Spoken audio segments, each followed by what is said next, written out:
गल खुदा दी सुनागा जद करेगा कलाम। मैं गल खुदा दी सुनागा जद करेगा कलाम। के ओते आपने बंदे आना पाक लोका नाल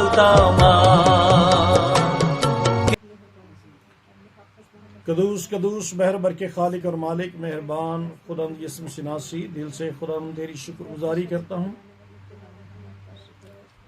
आज के दिन के लिए, आज की शाम के लिए। खुदाम ख़ास तौर पर है खुदाम शुक्रगुजारी करता हूँ तमाम तेरे बेटे बेटियों के लिए जो खुदाम तेरी हजूरी में जमा हैं, और खुदाम जितने तेरी हजूरी में आने का इरादा रखते हैं, ज्वाइन करना चाहते हैं, खुदावन उनके रास्ते में अगर कोई रुकावट है तो खुदावन तेरे यीशु नासरी नाम से रुकावट दूर हो जाए, और खुदावन वो तेरे बेटे तेरी बेटियां खुदावन तेरी आवाज़ को सुन सकें, तेरे कलाम को सुन सकें, और ये कलाम बहुतों के लिए बाइस से बरकत, बहुतों की निजात का बाइस, बहुतों की ज़िंदगी में बहुत बड़ी तब्दीली का बाइस बने, और खुदाम यीशु इन सारी बातों से तो जलाल पाए।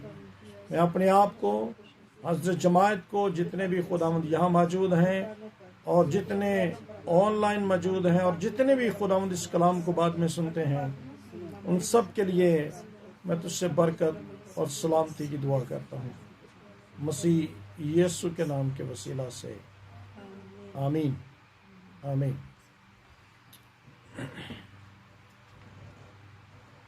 हालेलुया। तो आए हम जल्दी से खुदावंद के मुकद्दस कलाम की तरफ बढ़ते हैं, और खुदावंद के मुकद्दस कलाम का हिस्सा हम आज जो सीखने वाले हैं, जी किसी को याद है? मत्ती रसूल की अंजील उसका 8वां बाब उसकी 28वीं आयत से 34वीं आयत तक का सेकंड पार्ट आज हम सीखेंगे। तो फर्स्ट पार्ट हमने सीख लिया था, और सेकंड पार्ट जो है हम आज सीखेंगे खुदा की हजूरी में। तो खुदावंद के मुकद्दस कलाम में से हम जिन बातों को सीखने वाले हैं कि हमने इससे पहले सीखा था कि जिन जिंदगियों में इब्लीसी तासीरें होती हैं उनका हाल क्या होता है, उनकी सोच कैसी होती है, उनका बिहेवियर कैसे होता है, और वो किस तरह से लोगों के साथ ट्रीट करते हैं, उनका रहन सहन कैसा होता है, वो कैसे मकामों में रहते हैं। और आज थोड़ा सा हम आगे बढ़ेंगे। वहाँ पर लिखा है कि जब इसकी 31वीं 32वीं आयत से देखते हैं, 32वीं आयत को, तो जिस किसी ने निकाला है वो पढ़ सकता है। जी 31-32 आयत से शुरू कर दें। बस बदरूहों ने उसकी मिन्नत की करके कहा कि अगर तू हमको निकालता है तो हमें सूरों के गौल में भेज दे। उसने उनसे कहा, जाओ। वो निकलकर सूरों के अंदर चली गई, और देखो सारा गौल कड़कड़ारे पर से छपट कर झील में जा पड़ा और पानी में डूब मरा। आमीन। जी चलें आगे, आप ले चलेंगे।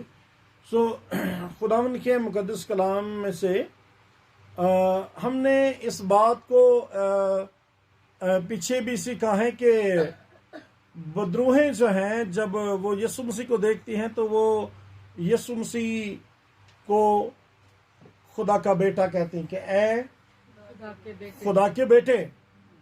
तो वो इस बात को बिलीव करती हैं, और याद रखें कि इब्लीस और शैतान के लोग भी ईमान रखते हैं। बाइबल मुकद्दस इसको बताती है कि शैतान भी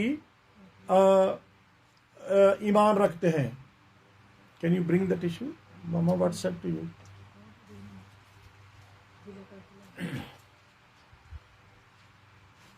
तो शैतान भी, बेटा एक टिश्यू दे दो मुझे, अनिका नहीं ये दे दो मुझे ड्राई टिश्यू दो।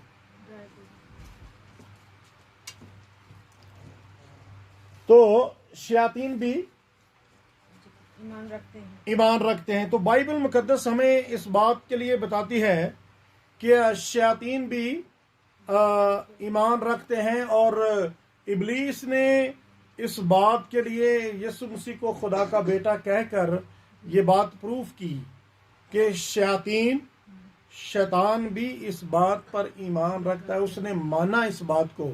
हमने पीछे सीखा कि मत्ती 4 बाब में वो कहता है कि अगर तू है तो, और यहाँ पर आकर डायरेक्टली वो कहता है कि ए खुदा ताला के बेटे, मीन्स कि वो इस बात को मानता है कि यीशु मसीह जो है वो क्या है, खुदा का बेटा है। तो बाइबल मुकद्दस में जब याकूब का खत पढ़ते हैं तो याकूब का खत जो है वहां पर हमें ये बात नजर आती है कि शैतान भी ईमान रखते हैं। याकूब चैप्टर 2 वर्स 19, तो वहां पर लिखा है कि तू इस बात पर ईमान रखता है कि खुदा एक है, खैर अच्छा करता है। बाइबल मुकद्दस कहती है कि तू अच्छा करता है कि अगर तू ये ईमान रखता है। आगे क्या लिखा है कि शैतान भी ईमान रखते और थरथराते हैं। हालेलुया। तो जब खुदावंद यीशु मसीह ने, आप क्या समझते हैं कि जब खुदावंद यीशु मसीह ने इन बदरूहों को कमांड दी होगी तो ऐसे नहीं उसने कहा कि हमें उस गौल में भेज दे। वो थरथरा गया होगा, कांप गया होगा इब्लीस, वो बदरूहें कांप गई होंगी। और जब यीशु मसीह ने ऐसा कहा होगा तो ये बात इस बात की तरफ इशारा करती है, और बाइबल मुकद्दस बताती है कि शैतान भी क्या करते हैं, ईमान रखते और थरथराते हैं। तो खुदावंद यीशु मसीह ने उनको हुक्म दिया, और खुदावंद यीशु मसीह ने उनको हुक्म दिया कि जाओ, चले जाओ। तो ये जो इलाका था, मैंने पहले भी बताया था कि ये गरासीन्स का इलाका जो है ये इसके जॉर्डन की दूसरी तरफ था, जहां पर हम देखते हैं कि वो सूअर पालने वाले लोग रहते थे, सूअर पालते थे। और सूअर जो है ये नापाक जानवर है। बाइबल मुकद्दस जो है, शरीयत जो है, इसको नापाक जानवर कहती है, क्योंकि बाइबल मुकद्दस में लिखा है कि जिसके पांव चीरे हों और जुगाली करता हो, तो इसके सूअर के पांव तो चीरे होते हैं लेकिन ये जुगाली नहीं करता, इसलिए ये नापाक जानवर है। तो ये नापाक था, और नापाक जानवर जो है इसको खाना तो क्या, इसको छूना भी मना था कि तुम छूना भी ना, तुम छुओगे भी तो तुम नापाक हो जाओगे। तो ज्यादातर जो है ये, क्योंकि कौम बनी इस्राएल में तो ये ममनू था और शरीयत मना करती थी सूअरों से, लेकिन गैर कौम के लोग जो हैं वो सूअर पालते थे। गैर कौम के लोग सूअर पालते थे, वो खाते भी थे, और ज्यादातर ये उस दौर से भी, आज भी अगर आप इटालिया में चले जाएं, इटली में चले जाएं, तो वहां पर सूअर जो है आज भी बड़ी कसरत से खाया जाता है। इटली में सूअर जो है कसरत से खाया जाता है, और उस दौर में भी इनकी सूअरों के साथ जो है ये इनका लेन देन होता था। और रोमी लोग जो हैं इन यहाँ से सुअर वगैरह लेके जाते थे, ये गैर कौम के लोग जो हैं ये यहाँ पर पालते थे और वहाँ से फिर सुअर अपने मुल्क में रोमन जो हैं इनको लेकर जाते थे, और रोमन जो हैं वो ये सुअर खाते थे। और लिखा है कि खुदावंद यीशु मसीह ने जब उनसे कहा कि और बदरूहों को जब हुक्म दिया तो उन्होंने क्या कहा, उन्होंने कहा कि हमें, जब यीशु मसीह ने हुक्म दिया तो उन्होंने कहा कि हमें सूरों के घौल में भेज दो। कहाँ भेज दो? सूरों के घौल में। हाँ? और शायद वो ये समझते होंगे, ये ख्याल करते होंगे बदरूहें जो डेवल्स हैं कि हम शायद सूरों में चले जाएंगे तो बच जाएंगे, और ये अपने में आपको इस तरह से धोखा देते हैं। तो आज भी बहुत सारे लोग जो हैं जिनके अंदर इब्लीस काम करता है, इब्लीस की स्पिरिट्स काम करती हैं, बदरूहें काम करती हैं, और वो बहुत सारे क्या करते हैं, अगले के जैसे होता है ना कि वो समझते हैं कि शायद हम अगले को धोखा दे रहे हैं, कुछ ऐसी हरकत करके, और वो अपने आप को वो कहते छुपाने की कोशिश करते हैं कि शायद हम, इससे क्या होगा, कुछ भी नहीं होगा। तो वो अपने आप को धोखा देने की कोशिश करते हैं और वो समझते हैं कि now I am out of danger, कि मैं अब खतरे से बाहर हूं, अब मैं यहां से तो वहां पर चला गया हूं, अब मैं यहां से निकलकर वहां चला गया हूं, वहां पर तो इस तरह से बहुत सारे लोग अपने आप को धोखा देते हैं और अपनी आंखों में खुद को धोखा देते हैं, ना कि वो दूसरों को धोखा देते हैं। तो वो कुछ इब्लीस की जो जिनकी जिंदगी में इब्लीस काम करता है, वो इस तरह के मौके ढूंढते फिरते हैं कि यहां से निकलकर वहां, वहां से निकलकर वहां, उसको चीट किया तो वहां, उसको चीट किया तो वहां। तो इस तरह के उनकी जिंदगियों में होते हैं। तो वो खुदावंद यीशु मसीह से उन्होंने कहा कि हमें तू इजाजत दे कि हम वहां पर चले जाएं। तो खुदावंद यीशु मसीह ने जब उनसे कहा, और यीशु मसीह ने कहा कि जाओ, और वो चले गए। और जिस तरह मैंने बताया कि उन लोगों की जिंदगी का एक हिस्सा होता है, अंदर उनके कुछ और थी कि हम शायद बच जाएंगे, यीशु मसीह के गजब से बच जाएंगे, यीशु मसीह की दी हुई सजा से बच जाएंगे, लेकिन अंदर उनके, जैसा मैंने बताया कि उन लोगों, बहुत सारे ऐसे जिनकी जिंदगी में इब्लीस काम करता है, तो उनके अंदर शरारत, धोखा और इस तरह की चीजें होती हैं, और फिर वो ना सिर्फ खुद को देते हैं बल्कि दूसरों को भी देने की कोशिश करते हैं। वो ऐसे मौकों की तलाश में होते हैं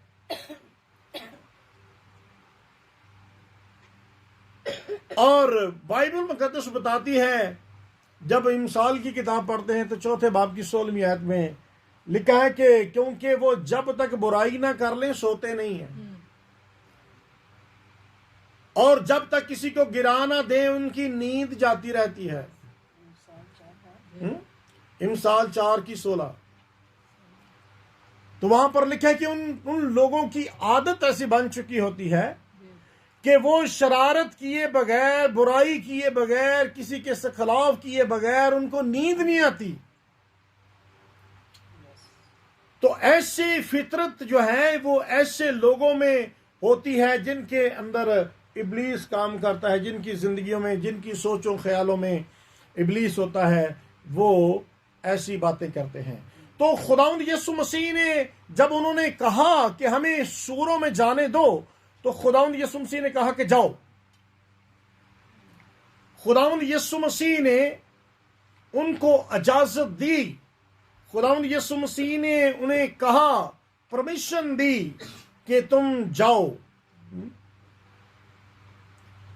तो यहां पर हमें चंद एक बातें सीखने के लिए मिलती हैं कि क्यों खुदावंद यीशु मसीह ने उनको सूरों में जाने दिया। और पहली बात तो ये कि बेशक इब्लीस जो है वो अपने आप को बहुत कहता कि मैं ताकतवर हूं, मेरे पास बहुत कुछ है, लेकिन यीशु मसीह के हुक्म के बगैर जाना चाहता तो खुद ही भाग जाता ना। वहां से निकल के, उस बंदे से निकल के तो खुद ही भाग जाता, लेकिन उसने खुदावंद यीशु मसीह से परमिशन मांगी। इट मीन्स कि खुदावंद यीशु मसीह के सामने इब्लीस जो है वो कमजोर है, वो कमजोर है। और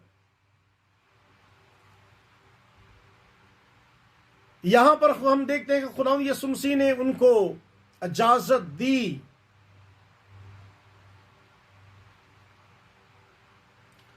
और ये वो कुदरत है जो जिसको इब्लीस कहता है कि मैं बड़ा ताकतवर हूं, हाँ? वो मेरे और आपके खुदावंद यीशु मसीह के सामने कुछ भी नहीं है, जो उससे भी बड़ा है। और हमारा कितना वो वफादार खुदा है, हमारे साथ कितना वफादार है। इब्लीस वफादार नहीं है, वो मिसचीफ करने वाला है, धोखेबाज है। लेकिन हमारा खुदा जो इतना कुदरत वाला खुदा है, वो हमारा वफादार खुदा है और हमारे साथ वो बहुत फ्रेंडली, हमारा सेवियर, हमारा निजात दहिंदा, हमारा खुदावंद जो है जिसके कंट्रोल में हर एक चीज है, वो हमारे बहुत ही करीब है। हालेलुया। तो मैंने यहां पर बताना चाहता हूं कि क्यों खुदावंद यीशु मसीह ने उनको वहां पर जाने दिया।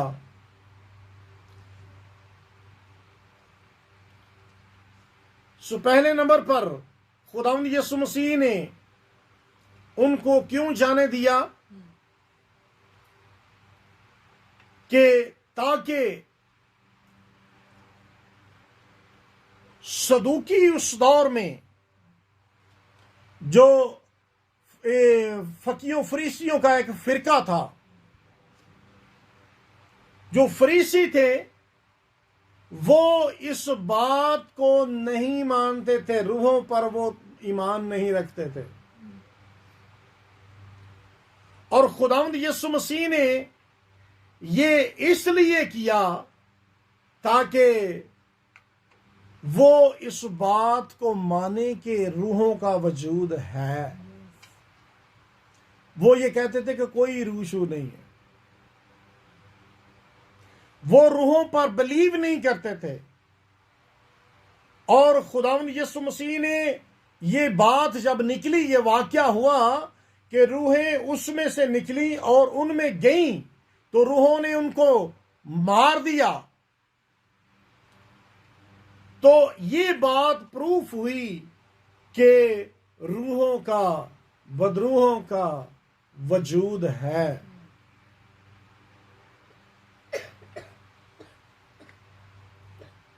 और नंबर 2, क्यों खुदावंद यीशु मसीह ने उनको जाने दिया, बदरूहों उनको गौल में। और दूसरे नंबर पर ये वहां के इलाके के लोगों के लिए एक तरह की पनिशमेंट थी।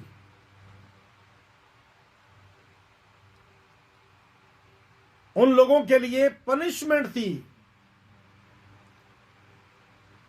क्योंकि सूर का गोश्त खाना उनके लिए बिल्कुल एक नॉर्मल सी बात थी, जो कि शरीयत के क्या था, खिलाफ था। और इसलिए खुदावंद यीशु मसीह ने सूरों को अंदर जाने दिया और वो उनके नुकसान हुआ। तो ये याद रखें कि जब कभी भी हम शरीयत के खिलाफ चलते हैं, खुदा की शरीयत के खिलाफ चलते हैं, मसीह यस्सु की शरीयत के खिलाफ चलते हैं, खुदा के कानून के खिलाफ चलते हैं, तो ये कभी भी मत कोई सोचे कि मेरा फायदा होगा। ये कोई मत सोचे कि मुझे कामयाबी मिलेगी। नाकामी मिलेगी, नुकसान होगा, फायदा नहीं होगा। बाइबल मुकद्दस क्या कहती है कि यीशु की किताब में कि मेरे कलाम से ना दाएं मुड़ना और ना, तो तुझे क्या होगी? इकबाल मंदी, फतह मंदी, कामयाबियां, कामरानियां तब आएंगी जब उसके कलाम को, उसकी शरीयत को, उस पर चलेंगे। तो जो खुदा की शरीयत के खिलाफ चलते हैं उनकी जिंदगी में घाटे और नुकसान हैं। और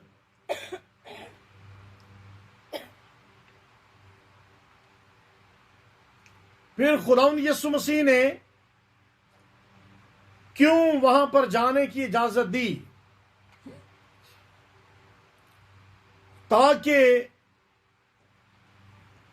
जो इब्लीस का प्लान था, उन बदरूहों की जो असल, जो रियल अटेंशन थी, उसको वाज़े कर सके। खुदावंद यीशु मसीह बदरूहों के अंदर, गौल के अंदर भेजने का यीशु मसीह का क्या मकसद था? नहीं, पहले नंबर पर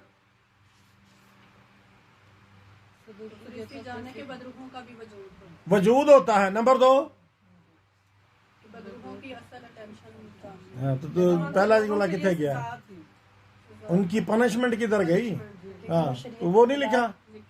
तो फिर वो बोलना, वो किसने बोला?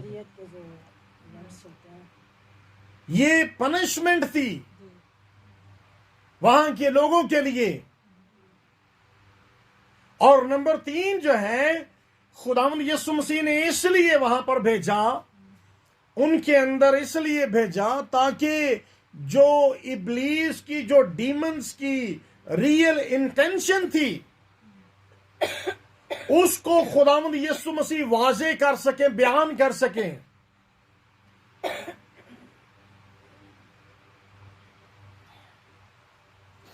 खुदावंद यीशु मसीह चाहते थे कि हर कोई शख्स इस बात को जाने कि उन डीमंस का असल प्रोग्राम क्या था, असल मकसद क्या था उनको बदरूहों को जानने का। जी, किसे मकसद आसे इब्लीस ने फड़िया सी ना। हाँ, इब्लीस भी काम करता तो किसे मकसद आसे करता। क्यों? और वहां पर जाकर क्या हुआ? उन्होंने सूरों को क्या कर दिया?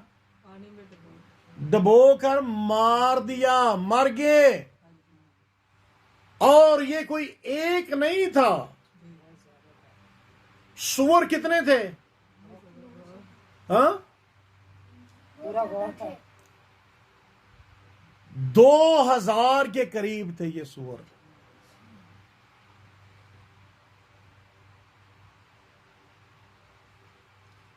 दो 2000 के करीब। मरकस की इंजील उसका 5वां बाब उसकी 13वीं आयत में यही बात लिखी हुई है कि वहां पर तकरीबन, वहां पर लिखा कि जो गौल था वो 2000 था। कितना? 2000 सूअर जो हैं वो उन डीमंस ने, डेवल्स ने मार दिए। तो इसका मतलब ये हुआ कि इब्लीस का उनके लिए भी जो प्लान था वो मारने का प्लान था। इब्लीस का प्लान जो है वो मारने का प्लान होता है, ताकि खुदावंद यीशु मसीह ने उनके अंदर से उनको निकाला, और जब वो सूरों के अंदर गई तो उन्होंने क्या कर दिया? उनको मार दिया। और ये बात वाज़े हुई कि इब्लीस का जो प्लान था इनको भी मारने का प्लान था। इब्लीस मार देता है, जिनके अंदर जिंदगियों में आ जाता है, जिन खानदानों में आता है वो मार देता है, खत्म कर देता है। इब्लीस का प्लान मारने का प्लान होता है।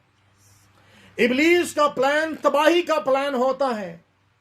इब्लीस का प्लान खत्म करने का प्लान होता है।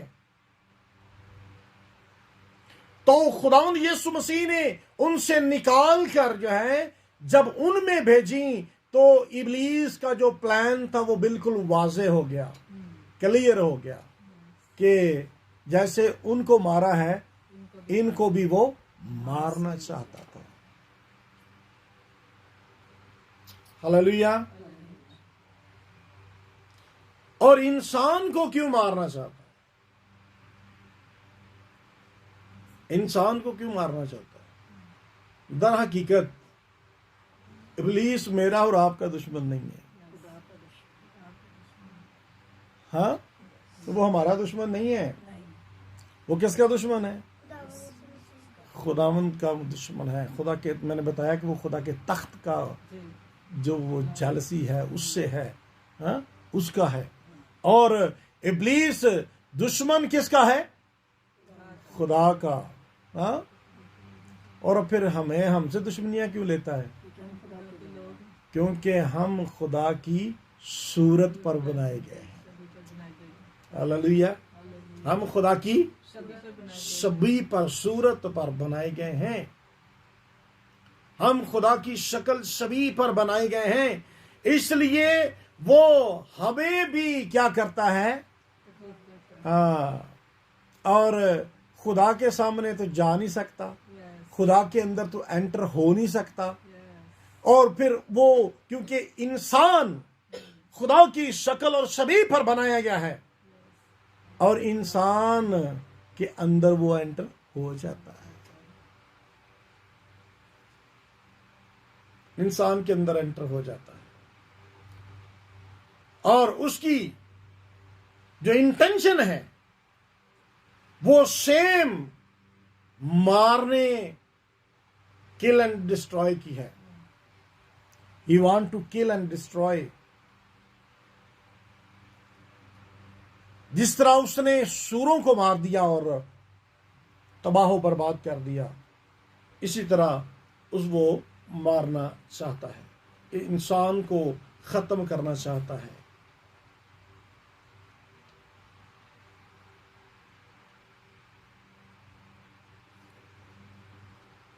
और खुदावंद यीशु मसीह ने इस बात को ये साबित किया कि खुदावंद यीशु मसीह इंसानों के अंदर से इब्लीस को निकाल सकता है, जिस तरह उसने हमें इख्तियार बख्शा है। यीशु मसीह ने कहा मेरे पास आसमान और ज़मीन का, और उसी इख्तियार में से खुदावंद यीशु मसीह ने अपने लोगों को दिया है।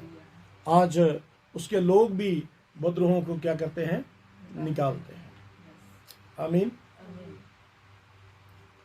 तो हमारा खुदा जो है, इसलिए खुदावंद यीशु मसीह ने उसमें से निकाली और उसमें भेज दी। और यहां पर हमें नजर आता है कि इब्लीस यहां पर क्या करता है? यीशु मसीह ने कहा निकल जा, और इब्लीस क्या करता है? नहीं, इब्लीस को जब यीशु मसीह ने कहा कि निकल जा, जाओ उसमें चले जाओ, तो वो चला जाता है। हाँ, वो चला जाता है। बस सीधी जी गल है। हाँ, यीशु मसीह ने कहा निकल जाओ, उस वहां पर चले जाओ, गौल में चले जाओ, और वो चली गई।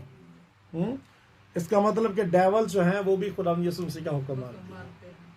हाँ, उसने कहा कि इस शख्स में से निकल जाओ, इन आदमियों में से निकल जाओ और उन सुरों में चली जाओ, तो वो फौरन चली गई।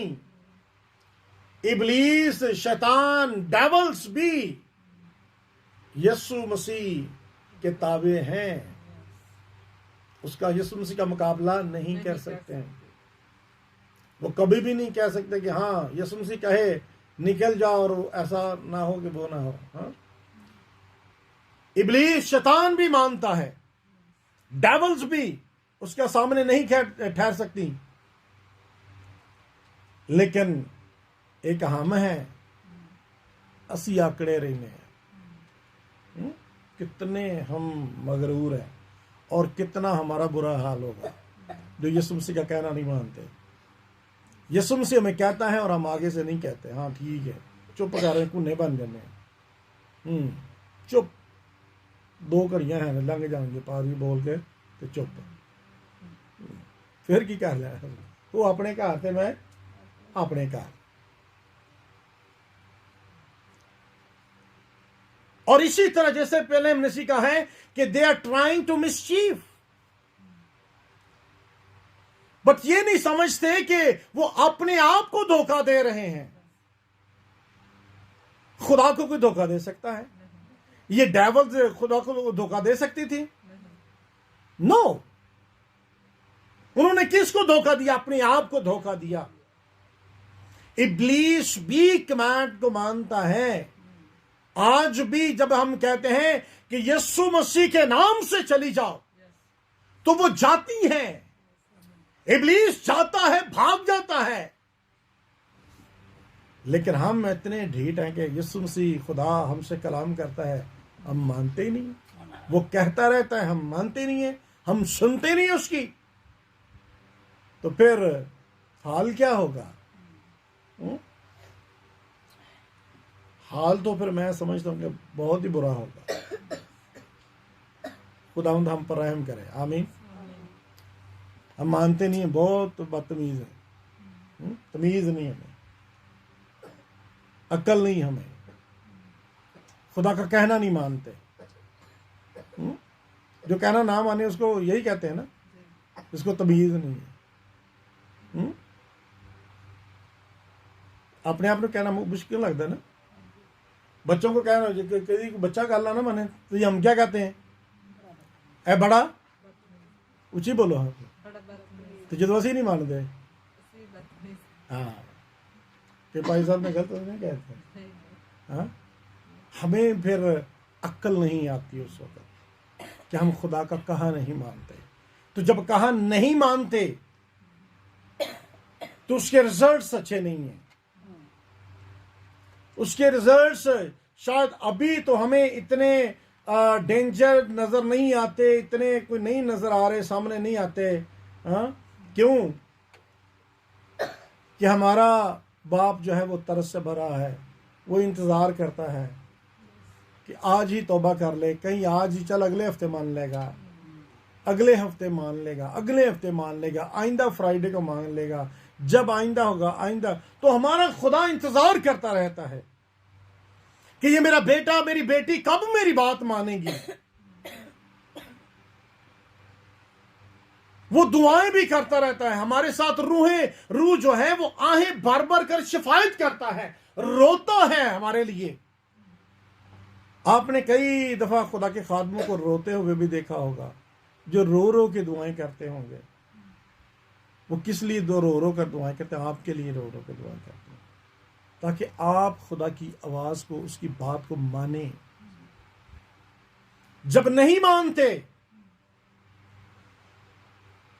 तो माँ बाप का दिल खुश होता है? नहीं खुश होता। इसी तरह हमारे बाप का दिल भी नहीं खुश होता। इसलिए अगर इब्लीस मान रहे हैं तो तुसी भी मान लीजिए, असी तुसी भी मान लीजिए खुदा का कहना। आमीन, हालेलुया। इब्लीस मान के भी किधर गया है? मौत की तरफ। हाँ, मान के भी मौत की तरफ। लेकिन अगर हम मानेंगे तो हम जिंदगी में जाएंगे। हालेलुया।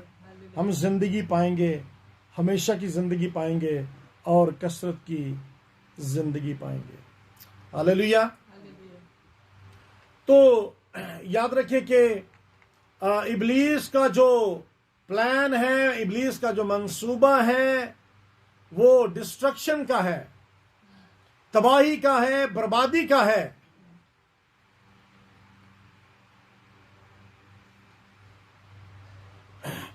तो हमें याद रखें कि डिसओबीडियंस जो है, इब्लीस हमारे दिलों में डिसओबीडियंस डालता है। इब्लीस की कुव्वतें जो हैं, इब्लीस की रूह जो है, वो नाफरमानी की रूह है।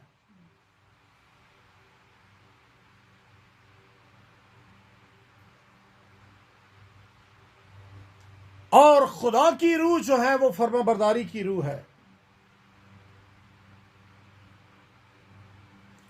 और जो लोग नहीं मानते, क्योंकि उनका इंटरेस्ट जो है वो दुनियावी होता है, इसलिए वो खुदा की बात नहीं मानते।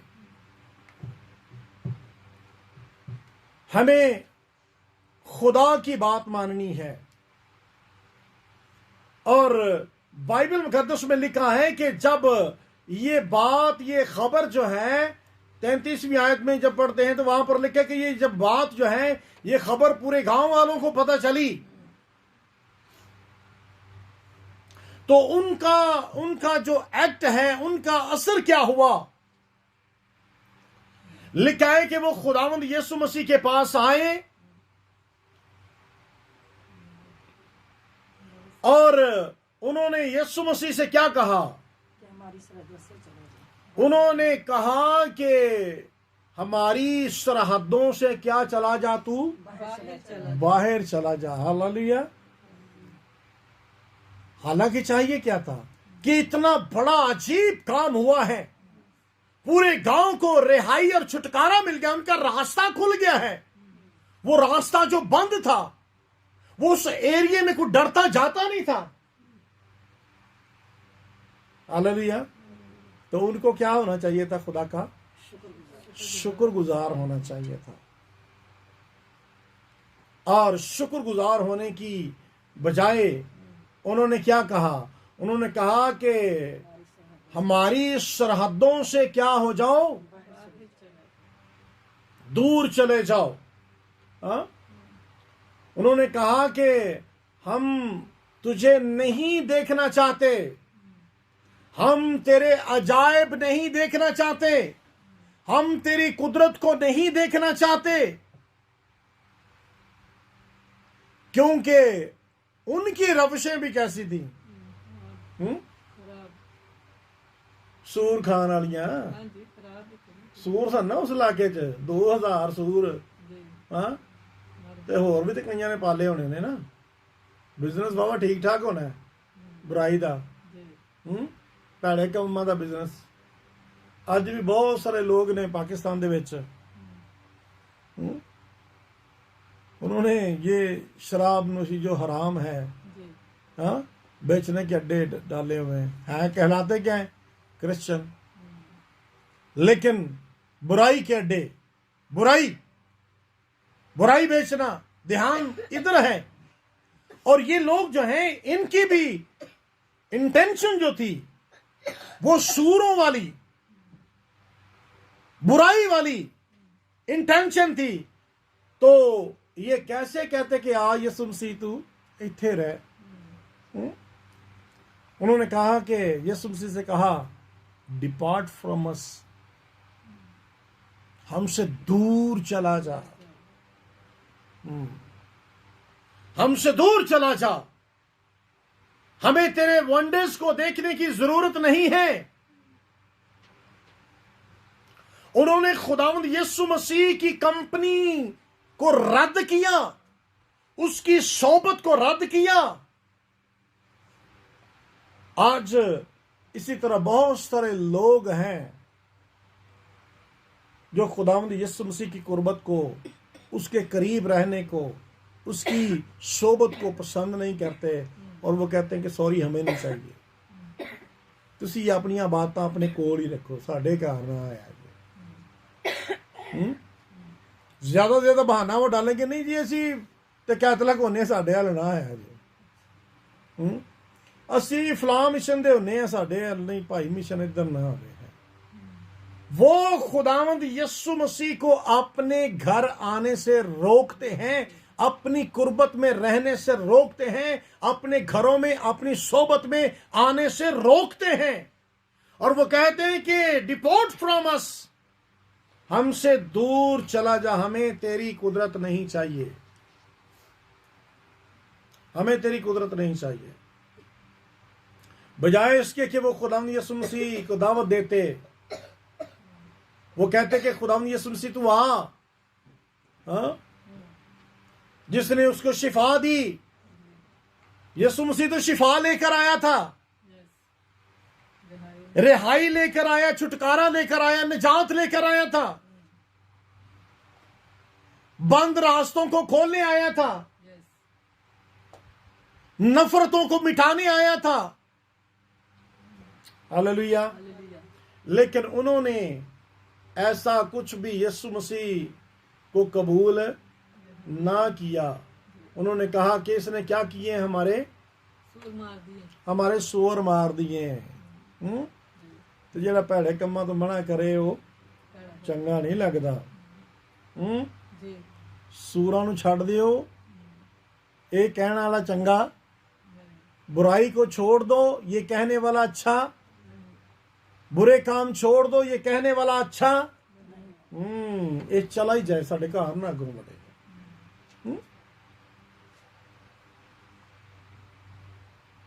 ਇਹੋ ਜਿਹਾ ਸਾਨੂੰ नहीं चाहिए। कोई इस तरह का बहाना डाल देना है, ऐसी बात कर देनी है कि उन्होंने अगों कहना कि नहीं जी इतने नहीं बढ़ सकता। ऐसे ऐसे इबलीस काम करता है उनकी जिंदगी में, जो खुदा के खादमों को, खुदा के लोगों को, खुदा को अपने घरों में नहीं उतारते, अपने इलाका में नहीं उतारते, अपने एरिया में नहीं उतारते। हालेलुया। अगर हमारे एरिया में खुदावंद यीशु मसीह नहीं है, अपने सराउंडिंग देखें, अपने सराउंडिंग में देखिए, अगर यीशु नहीं है, इट मीन्स कि आप सेफ नहीं हो। इब्लीस आपको पत्थर मार सकता है, इब्लीस आपको जख्मी कर सकता है। हालेलुया। असी की कहने हैं, असां घर दे उत्ते सलीब ला के ते असां बन लिया है इबलीस नूं, इत्थे इबलीस नहीं आ सकदा। हाँ, असां दुआ करा लईए, हुण इबलीस, वो डेविल्स होता है, वो आदमी कैसे बंधे हुए थे जंजीरों के साथ, लेकिन इसके बावजूद वो जख्मी करता था दूसरों को। तो याद रखें कि हम अपने तय महफूज नहीं हैं जब तक खुदावंद यीशु मसीह हमारे एरिया में ना आए, हमारे सराउंडिंग में यीशु मसीह ना आए, यीशु मसीह हमारी कुर्बत में ना आए, हम यीशु मसीह की कुर्बत में ना आए, हम महफूज नहीं हैं, हम महफूज नहीं हैं। हालेलुया।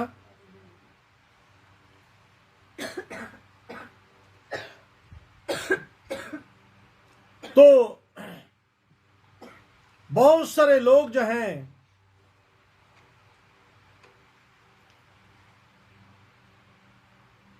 उनकी फितरत जो है वो ऐसी है।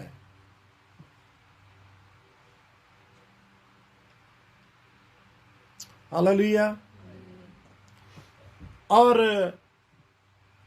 थोड़ा सा आगे बढ़ते हैं कि खुदावंद यीशु मसीह यहां पर देखें तो खुदावंद यीशु मसीह उनके लिए एक निजात दहिंदा बन कर आया, उनके लिए छुटकारा देने वाला बन के आया।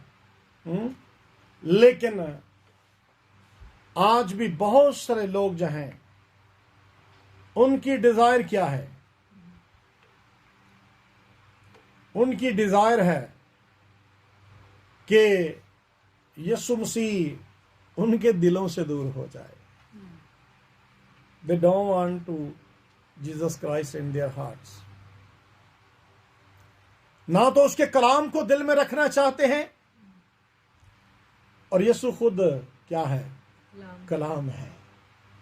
वो यीशु मसीह को आज को कहे कि यीशु मसीह कब आया था तो मैंने उसे नहीं रखा। कब यीशु मसीह आया था? हाँ? हर रोज एक दिन छोड़ के यीशु मसीह आता है। हाँ? हर रोज कलाम आता है, हर रोज खुदा कलाम करता है। तो आज बहुत सारे लोग जो हैं वो खुदावंद यीशु मसीह को अपनी कुर्बत में नहीं रखना चाहते। और याद रखें कि वो खुदावंद यीशु मसीह के उस कलाम को वो अपनी जिंदगी में जगह नहीं देना चाहते, ना अपने करीब रहने देना चाहते हैं और ना उसके कलाम को अपने जगह देते हैं वो। और उनका जवाब क्या होता है? उनका जवाब यही होता है कि तू यहां से चला जा, क्योंकि तूने क्या किया है? हमारे सूरों को मार दिया है। आज बहुत सारे लोग जो हैं वो नहीं चाहते कि उनकी ख्वाहिशें मिट जाएं। सूअर जो हैं, लस्ट जो है, गंदी नापाक आदतें जो हैं वो खत्म हो जाएं, डिस्ट्रॉय हो जाएं। क्योंकि यीशु मसीह ने यही किया था ना उनके सूरों को। हाँ, सूअर नापाकी को खत्म किया ना यीशु मसीह ने। हालेलुया। तो उनकी टेंशन क्या है? क्यों कहते हैं यीशु मसीह हमारे दिलों में ना आए? क्योंकि वे अपनी अंदर जो दिल के अंदर गंदी ख्वाहिशें, नापाक ख्वाहिशें हैं, उनको खत्म नहीं करना चाहते। कि यीशु मसीह आ गया तो वो नापाकी खत्म हो जाएगी, वो ख्वाहिशें खत्म हो जाएंगी, दुनियावी बातें खत्म हो जाएंगी, दुनियावी हरकतें खत्म हो जाएंगी, बुराइयां खत्म हो जाएंगी। इसलिए वो कहते हैं यीशु मसीह तू हमारे दरमियान ना आ और तू यहां से चला जा। लेकिन मेरा और आपका खुदावंद आज भी हमसे प्यार करता है, और वो प्यार करता है और वो चाहता है कि वो हमारे पास रहे। Hallelujah, hallelujah. और खुदावंद यीशु मसीह, आप दूसरी अनाजील को पढ़ेंगे तो वहां पर जब ये वाक्या पढ़ेंगे तो वहां पर लिखा है कि वो शख्स जो है जिसको खुदावंद यीशु मसीह ने शिफा बख्शी, उसने जब उसको शिफा मिली तो उसने कहा कि खुदावंद मुझे भी साथ ले चल। हाँ, उसने क्या कहा कि तू मुझे भी साथ ले चल। यीशु मसीह ने कहा कि नहीं, मैं तुझे साथ नहीं लेके जाऊंगा। यीशु मसीह से साथ नहीं लेके गए, साथ नहीं लेके गए। क्यों नहीं लेके गए? इसलिए नहीं लेके गए। कई बार हमारा खुदा जो है जब हमारी जिंदगी में काम करता है, उन्होंने यीशु मसीह को तो कहा, लेकिन जो वहां पे वो जो जिसके अंदर बदरूह हैं तो वो तो वहीं का रहने वाला था। हालेलुया। वो तो उसी गांव का रहने वाला था ना, वो उसी गांव का रहने वाला था। और खुदावंद यीशु मसीह ने उसको वहां पर रख दिया ताकि जब कभी भी लोग इसे देखें तो यीशु मसीह की कुदरत नजर आए कि यीशु ने देखो कितना बड़ा इसकी जिंदगी में काम किया है। वो उस गांव में, उस शहर में गवाही बनकर रह गया। हालेलुया। और गवाही बनकर रह गया और उसने खुदावंद यीशु मसीह के मौजज़ा को दूसरों के साथ शेयर करना शुरू कर दिया। और शेयर करना शुरू कर दिया। और कई दफा याद रखें कि हमारा खुदा हमें ऐसे लोगों में रखता है ताकि हम वहां पर उसके गवाह बनकर रहें। ऐसे बुरे लोगों में भी हम उसके गवाह बनकर रहें और हमारी गवाही जो है दूसरों पर असरअंदाज हो। और उसकी गवाही असरअंदाज हुई जब यीशु मसीह उसको छोड़ गए वहां पर, तो वो जगह जगह जाकर, घरों घरों में जाकर यीशु मसीह की गवाही देने लगा और लोगों के अंदर ईमान पैदा हुआ। और जब यीशु मसीह गए और जब वापस उस रास्ते से गुजरे तो वो लोग जिन्होंने यीशु मसीह को कहा कि तू निकल जा, यहां से निकल जा, निकल जा, स्कॉलर बताते हैं कि उन सब लोगों ने यीशु मसीह का वेलकम किया। हालेलुया। कैसे वेलकम किया? उस शख्स की वजह से जिसने यीशु मसीह की गवाही दी, जिसकी जिंदगी में खुदा यीशु मसीह ने काम किया था।